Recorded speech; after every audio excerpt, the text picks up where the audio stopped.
ಶಕ್ತಿಯಾಗಿರುತ್ತಾರೆ ಮತ್ತು ಯುವಶಕ್ತಿಯು ಸಮಾಜ ಮತ್ತು ದೇಶದ ಅಭಿವೃದ್ಧಿಯಲ್ಲಿ ಪ್ರಮುಖ ಕೊಡುಗೆಯನ್ನು ನೀಡುವಲ್ಲಿ ಮುಖ್ಯ ಪಾತ್ರವನ್ನು ವಹಿಸುತ್ತದೆ.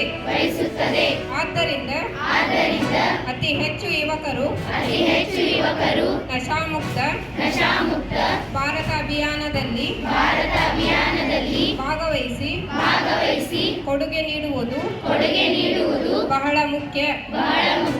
ದೇಶದ ಈ ಸವಾಲನ್ನು ಸ್ವೀಕರಿಸಿ ಇಂದು ನಾವು ನಶಾಮುಕ್ತ ಭಾರತ ಅಭಿಯಾನದ ಅಡಿಯಲ್ಲಿ ಒಂದಾಗುತ್ತಿದ್ದೇವೆ ಮತ್ತು ಸಮುದಾಯ ಕುಟುಂಬ ಸ್ನೇಹಿತರು ಮಾತ್ರವಲ್ಲದೆ ನಾವು ಮಾದಕ ವ್ಯಸನದಿಂದ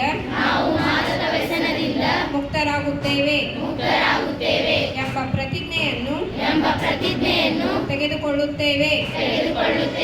ಏಕೆಂದರೆ ಬದಲಾವಣೆ ನಮ್ಮಿಂದಲೇ ಪ್ರಾರಂಭವಾಗಬೇಕಿದೆ.